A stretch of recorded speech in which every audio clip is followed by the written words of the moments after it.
The silence in the military training facility was deafening. 250 of the world's most elite Special Forces operatives sat frozen in their seats, watching something none of them had ever witnessed before. A woman barely 5'4" inches tall stood over a 6'2" Navy SEAL who lay flat on his back, gasping for air. The cocky smirk that had been plastered across his face just seconds earlier was now replaced by shock and embarrassment. What had started as a routine demonstration of combat techniques had just turned into the most talked-about moment in the facility's 20-year history. The SEAL, who had been bragging about his invincibility just minutes before, now stared up at the ceiling trying to process what had just happened. The woman above him wasn't even breathing hard. This wasn't supposed to happen. Not here, not in front of everyone, and definitely not to him. But it did happen, and it would change everything, not just for the humbled SEAL lying on the mat, but for every person in that room who had just witnessed the impossible become reality. This is the story of how one woman shattered expectations, broke barriers, and proved that sometimes the most dangerous opponents come in the smallest packages. Sara Martinez had always been different, but she never let that stop her. Growing up in a small town in Texas, she was the girl who climbed the tallest trees while other kids played with dolls. She was the one who asked her father to teach her how to change a car tire instead of how to braid her hair. Her mother often worried about Sara's tomboyish nature, but her father, a former Marine, saw something special in his daughter's fierce determination. When Sara turned 18, she shocked everyone by announcing her decision to join the military. Her high school counselor tried to steer her toward college. Her mother cried for 3 days straight, and her friends thought she had lost her mind. But Sara had made up her mind long before graduation day. She had spent years watching documentaries about military operations, reading books about strategy and combat, and training her body to be stronger than anyone expected. Basic training was brutal, but Sara thrived in ways that surprised even her drill sergeants. While other recruits complained about the early morning runs, she was already awake, doing extra push-ups in the barracks. When others struggled with the obstacle courses, she was helping slower teammates get over the walls. Her instructors noticed something unique about her approach to training. She didn't just follow orders. She studied them, understood them, and then executed them with precision that bordered on artistic. After completing her initial military training with honors, Sara specialized in hand-to-hand combat and tactical operations. She spent countless hours in the gym, not just building muscle, but understanding the mechanics of human movement.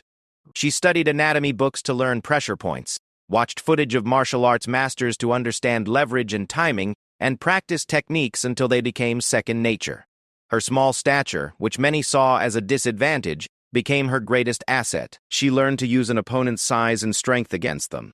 Years passed, and Sara's reputation began to grow within military circles. She earned respect through action, not words. During a deployment overseas, she had successfully neutralized 3 enemy combatants who had ambushed her unit.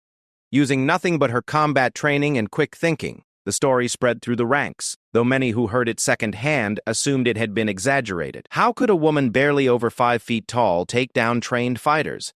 Her commanding officers recognized her exceptional abilities and recommended her for specialized training programs. Sara excelled in every course, from advanced combat techniques to psychological warfare tactics.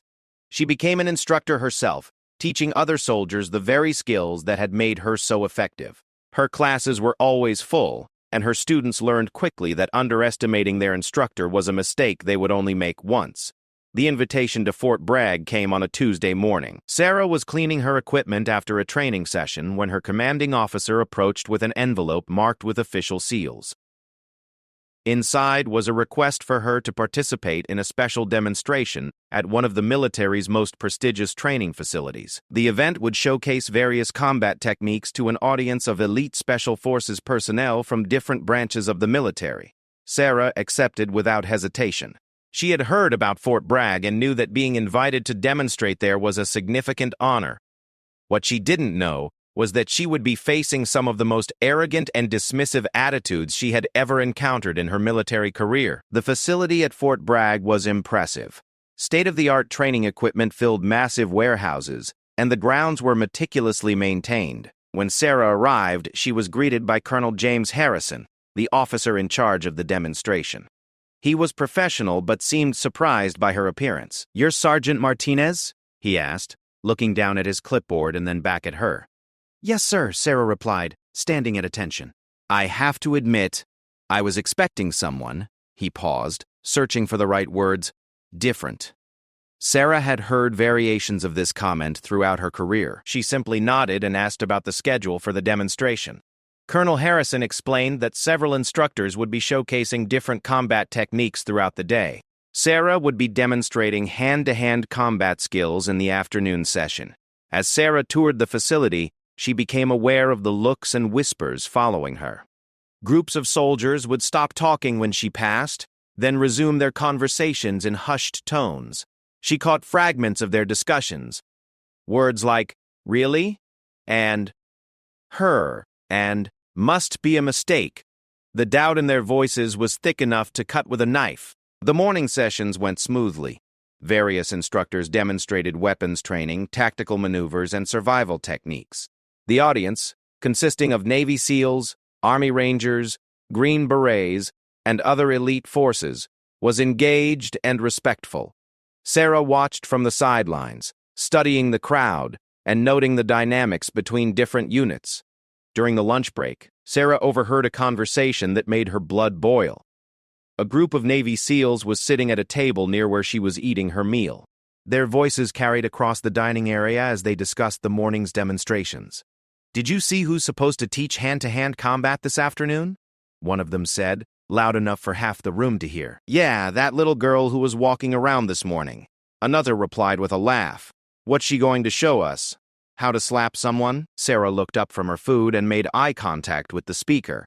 He was tall, muscular, and wore the confident expression of someone who had never been challenged. His name tag read Rodriguez, and his demeanor screamed superiority complex. "I heard she's some kind of instructor," Rodriguez continued, still speaking loud enough for Sarah to hear. "Must be teaching kindergarten combat techniques." More laughter followed. Other tables began to pay attention to the conversation. Sarah felt the familiar fire building in her chest, the same feeling that had driven her through every challenge in her military career. But she remained seated, finishing her lunch calmly while mentally preparing for what was about to happen.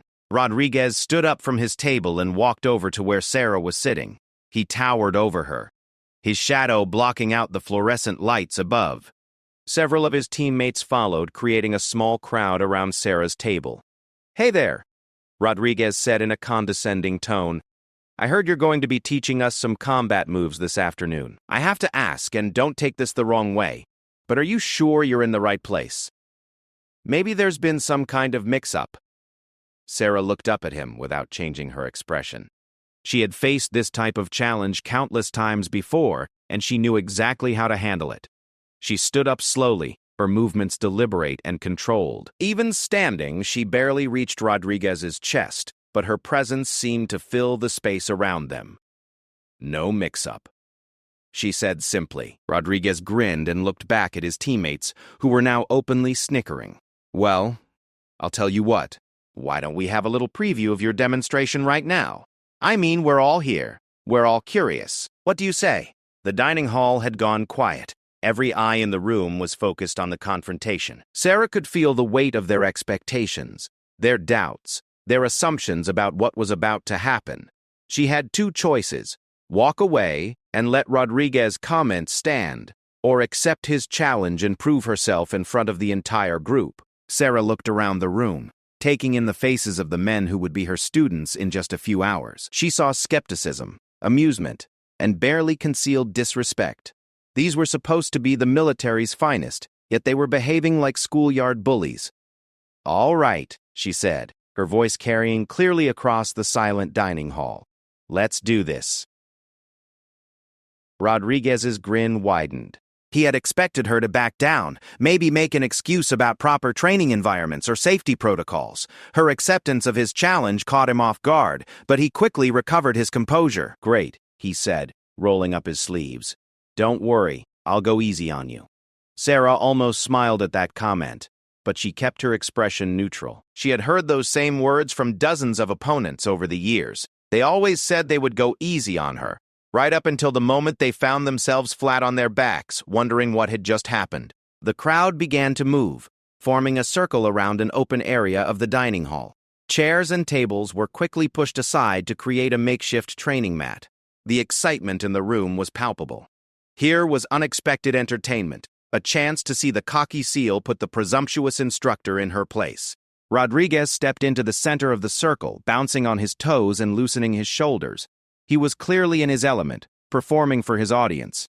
He had probably been in dozens of similar situations, using his size and strength to dominate smaller opponents.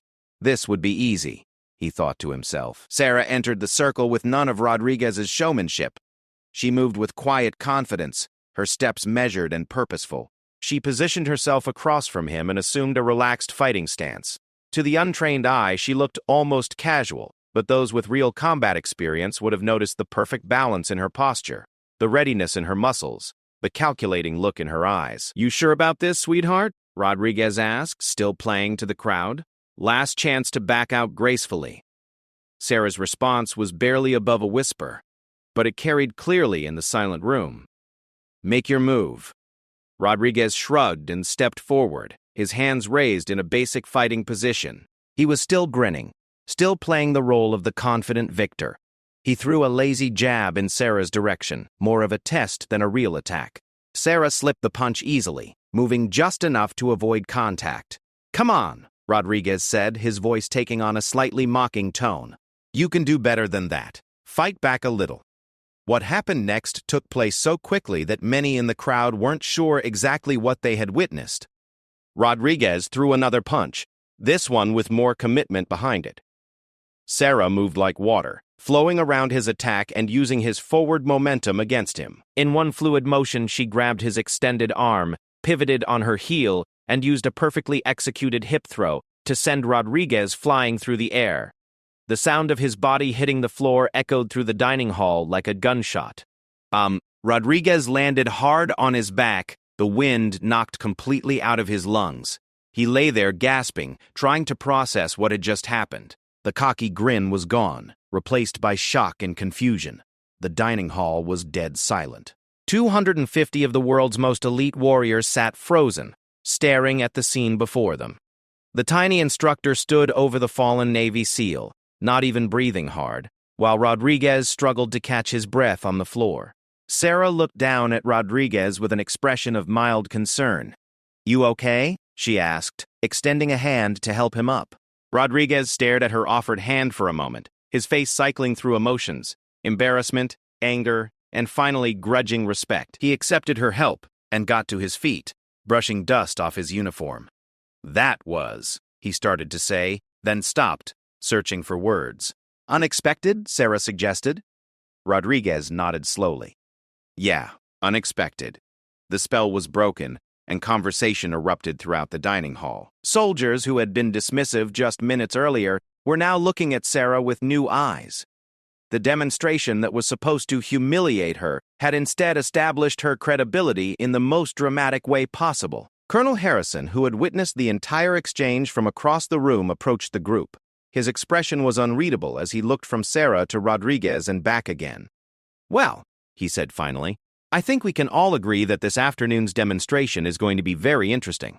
Word of what had happened in the dining hall spread through Fort Bragg like wildfire. By the time the afternoon session was scheduled to begin, the training facility was packed beyond capacity. Soldiers who weren't originally scheduled to attend the demonstration had found reasons to be there. Others had called friends from different units, urging them to witness what promised to be an unforgettable event. Sarah spent the time between lunch and her demonstration in quiet preparation. She found a small, empty classroom where she could stretch and center herself mentally. This wasn't just about physical technique anymore. It had become about proving that merit and skill mattered more than preconceived notions and physical appearance. The weight of representation sat heavily on her shoulders. She wasn't just fighting for herself, but for every woman who had ever been dismissed or underestimated in a male-dominated field. As she moved through her warm-up routine, Sarah reflected on the path that had brought her to this moment. Every challenge she had faced, every doubt she had overcome, every hour of training she had endured, had led to this afternoon. She thought about her father, who had taught her that strength came in many forms, and her mother, who had worried but ultimately supported her unconventional choices. She thought about the female soldiers who would come after her and hoped that today might make their journey a little easier. Meanwhile, in the main training facility, the atmosphere was electric. The standard demonstration setup had been modified to accommodate the larger-than-expected crowd. Additional seating had been brought in, and standing room areas were marked off around the perimeter of the training mat. Conversations buzzed throughout the space as soldiers shared their versions of the lunchtime incident, each telling slightly embellishing the story with each retelling. Rodriguez sat with his SEAL teammates, noticeably quieter than he had been that morning. His earlier bravado had been replaced by a thoughtful silence that his colleagues found unsettling. When questioned about what had happened, he simply shook his head and said, "Just wait and see." Colonel Harrison took his position at the front of the training area and called for attention. The noise level dropped immediately as 250 elite soldiers focused on their commanding officer. "Ladies and gentlemen," Harrison began, his voice carrying easily throughout the facility. "This afternoon we have the privilege of learning from Sergeant Sarah Martinez, a specialist in hand-to-hand combat and tactical operations. Sergeant Martinez has extensive field experience and has been recognized multiple times for her exceptional skills in close-quarters combat." As Harrison spoke, Sarah entered the training area through a side door. She had changed into her standard training uniform, simple military fatigues and lightweight combat boots. She looked even smaller against the backdrop of the massive facility, but her posture and movement conveyed absolute confidence. The crowd's attention shifted to her immediately, and the buzz of conversation died to a whisper. "I understand that some of you may have questions about Sergeant Martinez's qualifications," Harrison continued, and Sarah caught the hint of amusement in his voice. "I encourage you to keep an open mind and focus on the techniques being demonstrated. You might learn something valuable." Sarah stepped onto the training mat and faced the assembled crowd. For a moment, she simply stood there, letting her gaze move across the faces before her. She saw skepticism, curiosity, respect, and in some cases, outright hostility. The diversity of reactions didn't surprise her. She had learned to read crowds over years of teaching and demonstration. "Good afternoon," she said, her voice strong and clear without being loud. "Today, we're going to explore some fundamental principles of hand-to-hand combat that can be applied regardless of your size, strength, or physical advantages. The techniques we'll cover are based on leverage, timing, and understanding your opponent's center of gravity and momentum." She paused, letting her words sink in. Several soldiers in the front rows leaned forward slightly, their interest piqued by her professional demeanor and confident delivery. "Combat isn't always about being the biggest or strongest person in the fight," Sarah continued. "It's about being the smartest, the most prepared, and the most adaptable. Today, I'm going to show you how to turn your opponent's advantages into weaknesses and how to use physics and technique to overcome seemingly impossible odds." She gestured toward the crowd. "I'm going to need volunteers for these demonstrations. I know some of you might be hesitant to volunteer, especially given what happened at lunch." A ripple of laughter went through the crowd, and Sarah allowed herself a small smile. "But I promise you'll learn more by participating than by just watching." The first volunteer was an Army Ranger sergeant who stood about 6 feet tall and had the build of someone who spent serious time in the gym. He introduced himself as Davis and admitted that he was curious about the techniques Sarah had mentioned. Sarah appreciated his straightforward approach and professional attitude. "Sergeant Davis," Sarah said, "I want you to grab my wrist and hold on tight. Use your strength advantage. Don't let me go." Davis wrapped his large hand around Sarah's wrist, his fingers easily overlapping. He held firm, using enough pressure to demonstrate his strength without causing pain. Sarah tested his grip briefly, nodding approvingly. "Notice how Sergeant Davis has a significant strength advantage here," Sarah explained to the crowd. "Traditional thinking would suggest that I need to be stronger than him to break free. But watch what happens when I use technique instead of strength." Sarah's movement was so smooth and efficient that it almost seemed effortless. Instead of pulling directly against Davis's grip, she moved her arm in a small circle, finding the weak point in his hold where his thumb and fingers met. In one quick motion, she twisted her wrist and stepped slightly to the side. breaking free from his grasp completely. Davis looked down at his empty hand with surprise. "I was holding on pretty tight," he said. "You were," Sarah agreed. "But every grip has a weak point. It's not about overpowering the grip. It's about understanding the mechanics and finding the vulnerability." She demonstrated the technique again, this time more slowly, explaining each step and the reasoning behind it. The crowd was attentive now, the earlier skepticism beginning to fade as they recognized the practical value of what Sarah was teaching. Several soldiers were taking notes, and she could see others mentally rehearsing the movements she had shown. For the next technique, Sarah called for a larger volunteer, a Marine Lance Corporal, who stood nearly 6.5 feet tall and weighed at least twice as much as Sarah, stepped forward. His name was Johnson, and he moved with the slightly awkward gait of someone who was still growing into his impressive frame. "Johnson, I want you to grab me in a bear hug from behind," Sarah instructed. "Use your size advantage. Lift me off the ground if you can." Johnson positioned himself behind Sarah and wrapped his massive arms around her torso, lifting her feet completely off the mat. The size difference was so dramatic that several people in the crowd shook their heads in disbelief. There was no way Sarah could escape from such a hold, they thought. "This is a common attack scenario," Sarah said, her voice calm despite being completely immobilized. "The attacker uses their size and strength to control and intimidate. Most people would panic in this situation and try to struggle against the hold, which only tires them out and makes the attacker's job easier." While she spoke, Sarah demonstrated the escape technique. Instead of struggling against Johnson's arms, she tucked her chin down and used her elbows to create space. Then, in one coordinated movement, she dropped her weight, stepped to the side, and used a pressure point technique to force Johnson to release his grip. She spun around and had him in a control hold before he fully realized what had happened. Johnson blinked in confusion as he found himself with his arm twisted behind his back in Sarah's firm grip. "How did you do that?" he asked. "Physics and pressure points," Sarah replied, releasing him gently. "Your size gave you an initial advantage, but it also made you slower to react when I changed the dynamics of the situation." She walked Johnson through the technique step by step, explaining how the pressure point she had used temporarily disrupted his nervous system's ability to maintain his grip strength. The scientific explanation fascinated the crowd, many of whom had never considered the neurological aspects of combat techniques. As the demonstration continued, Sarah's credibility grew with each technique she showed. Her explanations were clear and logical, her demonstrations were flawless, and her teaching style was engaging without being condescending. The soldiers began to see her not as an anomaly or a curiosity, but as a legitimate expert in her field.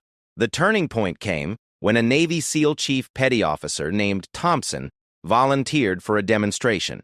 Thompson was known throughout the Special Operations community as one of the toughest and most skilled fighters in the Navy. He had requested to volunteer specifically because he wanted to test Sarah's abilities against someone with advanced training. Chief Thompson has extensive combat experience and advanced martial arts training, Sarah announced to the crowd. This demonstration will show how these techniques work against a skilled opponent who knows what's coming. Thompson assumed a fighting stance that immediately revealed his expertise. His positioning was perfect, his balance was ideal, and his eyes never left Sarah's center of mass.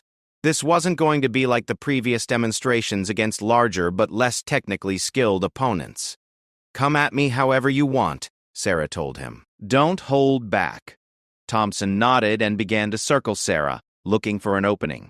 His footwork was precise, and his approach was methodical. When he finally attacked, it was with a combination of strikes that would have overwhelmed most opponents. Sarah's response was beautiful to watch. She flowed around Thompson's attacks like water, never directly opposing his force but redirecting it and using it against him. When she counterattacked, it was with surgical precision, targeting specific pressure points and using leverage to multiply her effectiveness. The exchange lasted less than 30 seconds and ended with Thompson face down on the mat, his arm controlled in a joint lock that left him completely helpless. The facility erupted in applause. Even Thompson's fellow SEALs were clapping enthusiastically. Their earlier skepticism completely evaporated. Thompson tapped the mat to signal his submission, and Sarah immediately released the hold and helped him to his feet. Outstanding technique, Thompson said, genuinely impressed. "I've trained with some of the best fighters in the world, and that was world-class stuff." His endorsement meant everything to the crowd.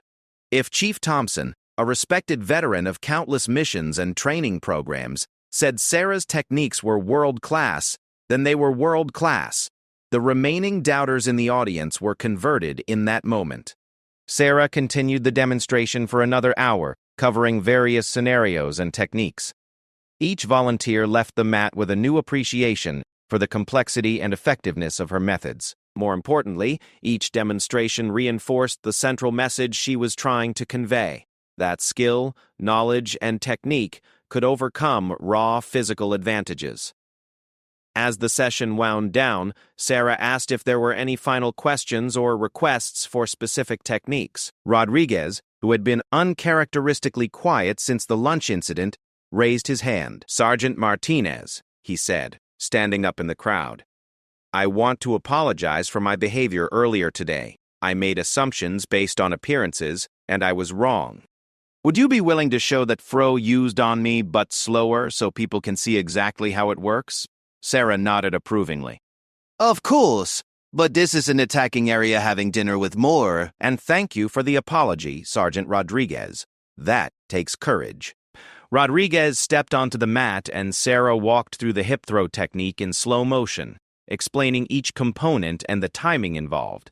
She emphasized how she had used his forward momentum and higher center of gravity against him, turning his size advantage into a disadvantage. "The key," she explained, "is not to fight against your opponent's strength, but to redirect it." Rodriguez was moving forward with confidence and momentum. Instead of stopping that momentum, I simply changed its direction. She demonstrated the throw again at full speed, and once again Rodriguez found himself on the mat. This time, however, he was laughing as he got back to his feet. "Now that I know what to look for, I can see exactly how you did it," he said. "Brilliant technique." Colonel Harrison stepped forward as the demonstration concluded. "Ladies and gentlemen, I think we can all agree that Sergeant Martinez has provided us with some valuable insights to her expertise is clearly legitimate, and her teaching ability is exceptional. I hope you'll all take these lessons back to your units and share them with your colleagues." The applause that followed was genuine and enthusiastic.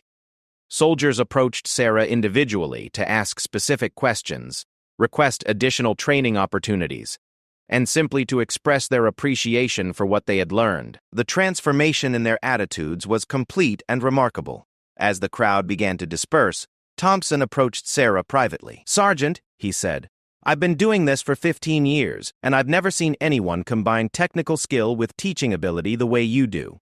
Have you ever considered applying for special operations training? We could use someone with your abilities." Sarah smiled at the compliment. "I appreciate that, Chief. Right now, I'm focused on training and education, but who knows what the future holds." Rodriguez also approached as Sarah was gathering her equipment. "Listen," he said, "I know I was a jerk earlier, but I learned something important today. Would you be willing to do some training sessions with my unit? I think we could all benefit from learning these techniques." "I'd be happy to," Sarah replied. "Just coordinate through your chain of command."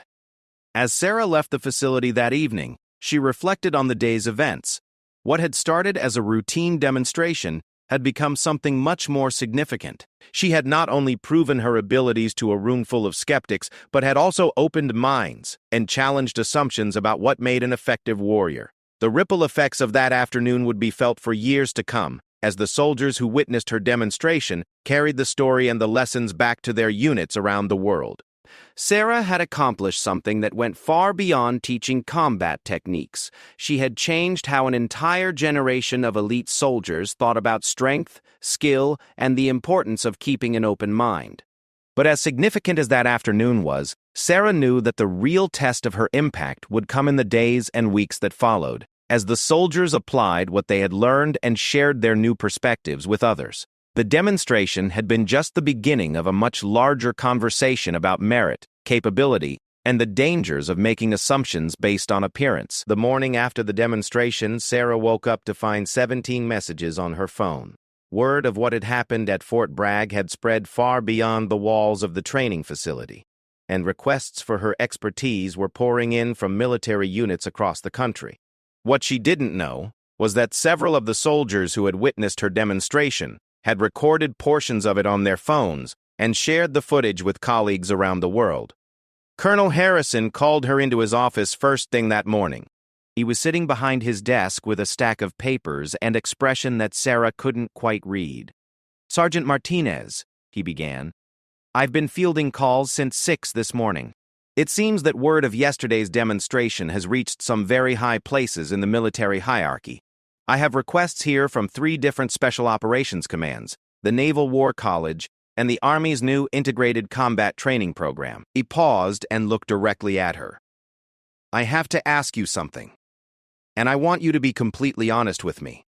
When you accepted the invitation to demonstrate here, did you know this would happen? Did you plan for this to become such a significant event?" Sarah considered the question carefully. "Sir, I came here to do my job and share some techniques that I thought might be useful. I didn't plan for the confrontation at lunch, and I certainly didn't expect the level of interest that followed. I just responded to the situation as it developed." Harrison nodded slowly. "That's what I thought. Which makes what happened even more impressive." He leaned forward in his chair. "Sarah, I'm going to be direct with you. What happened yesterday was extraordinary, not just because of your technical skills, but because of how you handled yourself under pressure and how you turned a potentially negative situation into a teaching moment." He picked up one of the papers from his desk. "This is a request from the Pentagon Special Operations Command. They want you to develop a new training curriculum based on the techniques you demonstrated yesterday. This is a career-changing opportunity." Sarah felt her pulse quicken. The Pentagon Special Operations Command was the pinnacle of military training and strategic planning. Being asked to develop curriculum for them was an honor that few soldiers ever received. "There's more," Harrison continued. "I've also received informal inquiries from several allied nations. Apparently, some foreign military observers were present yesterday, and they were impressed enough to request training opportunities with their forces." Over the following weeks, Sarah found herself at the center of a whirlwind of activity that she had never anticipated. The video footage from her demonstration had somehow made its way onto military training websites and social media platforms. While the military generally controlled such content carefully, the footage had been shared so widely within professional circles that containing it became impossible. The response was overwhelmingly positive, but it also brought challenges that Sarah hadn't expected. She began receiving messages from female soldiers around the world who had faced similar challenges and discrimination. Many shared stories of being underestimated or dismissed because of their gender or size. Sarah realized that her demonstration had become symbolic of something much larger than combat techniques. Rodriguez, the SEAL who had initially challenged her, became one of her most vocal advocates. He had requested that Sarah conduct a full day of training with his unit, and the session had been so successful that other SEAL teams began making similar requests. Rodriguez later admitted that the lesson he had learned that day went far beyond combat techniques. "I realized that I had been making assumptions about people based on what I could see on the surface," he told his commanding officer during his annual review. "Sarah taught me that real strength and capability come in forms that you might not expect. That's made me a better soldier and a better leader." Thompson, the SEAL chief who had volunteered for the advanced demonstration, became instrumental in helping Sarah develop her new curriculum. His endorsement carried significant weight within the special operations community, and his collaboration with Sarah on training methodology became a model for other programs. "What Sarah brings to combat training is unique," Thompson explained to a gathering of special operations instructors. "She combines technical expertise with an understanding of human psychology and learning theory. She doesn't just teach techniques, she teaches people how to think differently about problems and solutions." The new curriculum that Sarah developed incorporated the lessons she had learned from years of being underestimated. She structured the training to challenge assumptions and force students to think beyond their preconceptions. The program became known for producing soldiers who were more adaptable, more creative in their problem solving, and more effective in unconventional situations. 6 months after the Fort Bragg demonstration, Sarah received an unexpected phone call. The caller identified himself as General Patricia Williams, one of the highest-ranking women in the military. General Williams had heard about Sarah's work and wanted to discuss a special assignment. "Sergeant Martinez, General Williams said. "I'm putting together a special task force focused on developing new approaches to military training and readiness. Based on what I've heard about your work, I believe you would be an invaluable addition to this team." The position would come with a promotion and would involve travel to military installations worldwide.